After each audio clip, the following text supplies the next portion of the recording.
My father, Dr. Rabinder Nath, has done a lot of social work during his lifetime at the Uppervalley village. As PV uncle was just mentioning, he's seen over 80,000 patients free of cost in the entire village, and this entire foundation is all started up with a very noble cause. In fact, when I lost my father, and I'm speaking totally from my heart right now, it's all about living a life with a lot of insecurities. You don't know what's going to happen tomorrow morning. You do not have the person right behind you who is supporting you all your life. In fact, when I just speak now as well, it's a lot of goosebumps on my hands when I speak about it, because the day I lost my father, it was a day where I didn't know what's going to happen tomorrow morning. I had to still run the family, and it's been a year and a half. Even today, I have sleepless nights where I don't know how am I going to take care of the family next morning. So this thought of running this entire foundation is all about getting employment in the country, getting people who are unemployed a job, and whatever best we can do in our capabilities is to actually build their skills. So being a professional, spending 18 years of life in the corporate world, and having a lot of colleagues, well-wishers from the corporate world to actually support me build this crap, we've actually now working to build this entire foundation. This foundation would actually host a studio, more like a film set, which would actually employ or train people. So you could actually walk into the studio. You will have a studio more like a hospital ICU setup.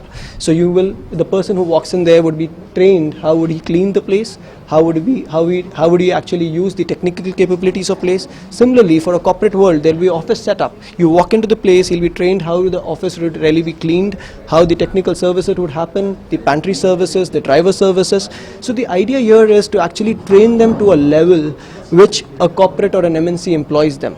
I have lots of examples from the past. Now, what happened over the last couple of weeks was that I actually went into the village with a lot of colleagues of mine, where my father actually did a lot of dental practice, and it was overwhelming.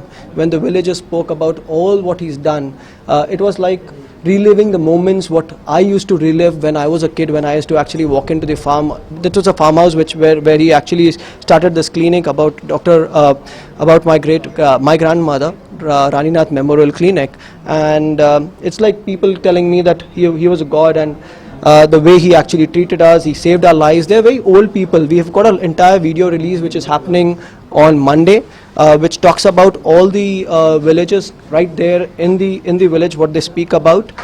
In fact, I've got a friend of mine, a colleague from my organization as well, Shravan. He came in to my house one evening with the entire broken jaw. I just looked up to my dad and said, what do I do? And the person, he just told me one thing: don't worry, I'm there, I'm going to take care of him.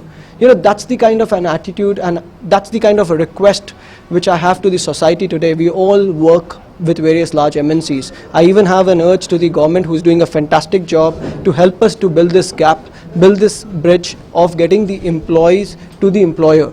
Now, this entire dream or a project which me and a lot of colleagues of mine who have undertaken to actually build an institute, which will more be like a studio, should be up and running in a year's time from now. That's what we aspire to. But without the support of the press, without the support of the government and the well-wishers, this is never going to be possible in the shortest possible time. And with the changing world, with the changing environments, it's important that we actually build up employment in the organization, in the country at large. We are a young country. Most of our population today are young populations, and it's important that we actually start grooming them to the level next, and that's what me and my colleagues are here for.